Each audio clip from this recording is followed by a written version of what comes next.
Entrevista. Amanda Klein passa mal com Flávio Bolsonaro. Veja o que aconteceu. Mas gostaria de perguntá-lo sobre as cassações dos mandatos do seu irmão, o deputado Eduardo Bolsonaro, também de Alexandre Ramagem. Desde que tivemos a confirmação dessa decisão por parte da mesa diretora, houve um movimento ali do PL, da liderança do PL, que disse que estudaria algum tipo de recurso. Vocês acham que tem chance de reverter essa decisão? Olha, se o Congresso, se o Poder Legislativo em si se der o respeito em algum momento, voltar a se autovalorizar, não tem nenhuma dúvida, porque esse critério de perda de mandato por faltas ou pelas pautas que ainda virão, que é o caso do Ramagem, tem que ser avaliado caso a caso. Se um parlamentar é sequestrado pelo Hamas e fica um ano sequestrado, a Câmara, pelas faltas deles, vão tirar os mandatos. Se um parlamentar sofre um acidente e fica em coma durante um ano, a Câmara ou o Senado vai tirar o mandato desse parlamentar. Então você veja que tem exemplos, nesses dois que eu dei apenas, que tem que ser avaliado caso a caso. São dois parlamentares que estão fora do Brasil contra a própria vontade. Gostariam de estar aqui, não estão porque o Brasil não vive numa democracia plena. E todos com 2 neurônios sabem disso. Então eles estão lá porque se estivessem aqui estariam sofrendo o mesmo processo, o mesmo justiçamento, sendo julgados pelos seus próprios inimigos. Então, obviamente que estão lá por sobrevivência, estão lá porque querem continuar defendendo a liberdade e a democracia no nosso país de lá. Se até juízes podem votar virtualmente, tem juiz que está na Europa, no meio do recesso do judiciário, apreciando causas, julgando processos pela internet. Por que um parlamentar não pode também, em casos excepcionais, como esses do Eduardo Bolsonaro ou do Ramagem, participar dos debates virtualmente, votar virtualmente? Então, um caminho para mim que seria muito natural seria a mudança no regimento interno para que isso acontecesse sem nenhuma celeuma, porque é evolução, temos tecnologia para isso, é um regimento interno das duas casas, da Câmara e do Senado, que foi escrito, entrou em vigor muito antes das novas tecnologias. Então, quando se quer e tem boa vontade, é possível fazer. Volto contigo, Amanda. Senador, muitíssimo obrigada pela sua participação aqui no Central de Notícias. Ariane, por favor, transmita a minha pergunta ao senador. Se ele acha que a única chance de Eduardo Bolsonaro voltar ao Brasil é se o irmão Flávio for eleito presidente da República no ano que vem e num eventual mandato ou na sua candidatura, qual será a relação? Que relação que o Flávio vai propor com o Supremo Tribunal Federal? Perfeito. A Amanda pergunta se o senhor acredita que a única chance de seu irmão voltar ao Brasil seria numa eventual vitória sua nas eleições do ano que vem. E também pergunta qual seria, o senhor sendo presidente, qual seria a sua relação com o Supremo Tribunal Federal? O Supremo Tribunal Federal, a grande maioria deles me conhece, sabe do meu perfil, me coloca numa prateleira de que respeita as instituições, que é uma pessoa do diálogo, uma pessoa centrada e equilibrada. Então acho que não teria problema nenhum com relação a essa relação institucional com o Supremo Tribunal Federal. E se o fato de eu ser presidente da República, isso resultaria no retorno, não só do Eduardo, mas de todos os outros exilados políticos que foram perseguidos aqui no Brasil, então já pode considerar que ele é muito bem-vindo de volta, porque não tem perigo de o Brasil continuar nesse caminho da tragédia com o PT. Nós vamos oferecer um caminho da prosperidade, que eu tenho a convicção que é o que a população brasileira vai escolher, porque se ama, porque ama o seu país e ninguém aguenta mais 4 anos de Lula. Agora, a forma como isso vai acontecer, aí a política vai dizer, e eu, como sou uma pessoa da política, conheço o Congresso Nacional, me relaciono bem em todas as instituições, eu acho que não haverá problema de a gente resgatar a normalidade no nosso Brasil a partir de 2027. Senadora, a gente tem acompanhado a situação envolvendo os pedidos da defesa, os exames, as perícias às quais seu pai está sendo submetido na Superintendência da Polícia Federal aqui em Brasília. Qual que é a atual situação real do seu pai, já que fica nesse aguardo de uma eventual autorização para um procedimento cirúrgico? Tem a questão das crises de soluços, a gente ouve muitos aliados dizendo que não há estrutura onde ele está preso para que lá ele continue. Qual que é a situação de momento?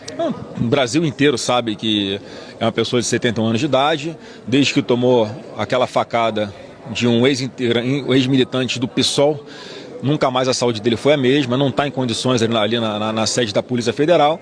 E o mais absurdo de tudo isso é que você vê que a autonomia médica é desrespeitada nesses casos, né? Aí a ciência é rejeitada, porque se tem um médico atestando que ele precisa fazer determinada cirurgia, o médico não está brincando, né? Um juiz não pode achar que sabe mais do que um médico, um juiz não pode continuar protelando um pedido médico, que é uma coisa séria, que deveria ser respeitada, apenas para ficar sacaneando o Bolsonaro, que é o que está acontecendo. Então isso aí é muito revoltante, isso aí é inadmissível. Você vê como é que é o tratamento desumano que é dado ao presidente Bolsonaro, e eu espero só que o Alexandre de Moraes não esteja aplicando a jurisprudência Clezão.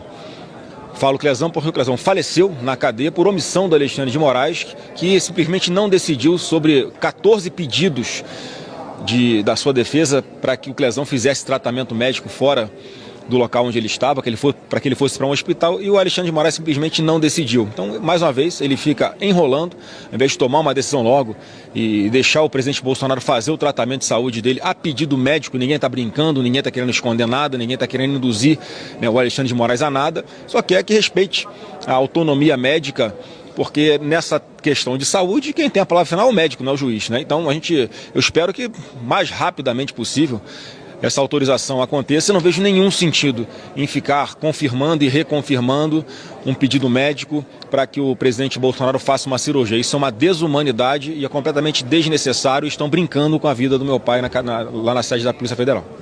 Amanda, o senador nos pediu para ser breves, mas acho que ainda conseguimos fazer mais uma pergunta aí do estúdio. Não, pede mais duas para ele, Ariane, mais duas. Primeiro eu quero saber se ele vai defender o impeachment Mais duas, senador. do Alexandre de Moraes, se ele for eleito presidente. Mas vou ser mais rápido na resposta. Então, duas. Não, então, olha, vamos para a eleição, vamos ser muito objetivos, já que o senador está com pressa, vamos perguntar de eleição. Ele apareceu muito bem nas pesquisas Quest como candidato competitivo, embora tenha uma rejeição alta. A candidatura dele está consolidada? Tem alguma chance dele rever isso até março ou abril do ano que vem e ceder o lugar para Tarcísio ou não? É fato consumado e ele vai até o fim?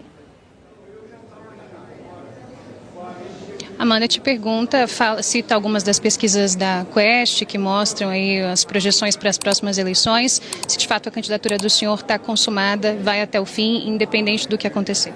Está consumada, será vitoriosa. Mais uma vez, o Brasil vai escolher o caminho da prosperidade, o Brasil não vai escolher o caminho das trevas com o PT.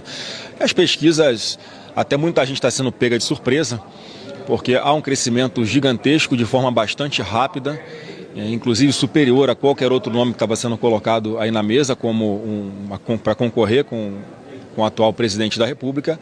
Então fico muito feliz, eu acho que com o tempo as pessoas me conhecendo um pouquinho melhor, ouvindo como o Flávio Bolsonaro se coloca em diversos temas, a forma como isso sai da minha boca, enfim, conhecendo mais um pouquinho de verdade quem é um advogado, empresário, um pai de família, um pai de duas meninas maravilhosas. Essa suposta rejeição, a tendência com o tempo é reduzir bastante, e é assim que eu pretendo conquistar os brasileiros, a confiança dos brasileiros. Te devolvo para a última, Ariane, Amanda. só pergunta para ele, Tarcísio está fora, não será candidato a presidente da República em nenhuma hipótese? Amanda, cortou o meu retorno, se você puder repetir, por favor. Se o Tarcísio está fora definitivamente, se não há mais nenhuma conversa sobre ele ser o candidato à presidência da República a partir de abril, isso está fora. Certo.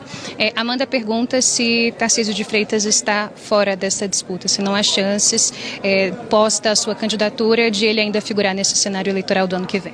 Não, para mim, acho que o meu nome colocado, não tenho nenhuma dúvida que não tem nenhum sentido haver uma concorrência entre Flávio Bolsonaro e Tarcísio, já que, na verdade, o presidente Bolsonaro só pode indicar um.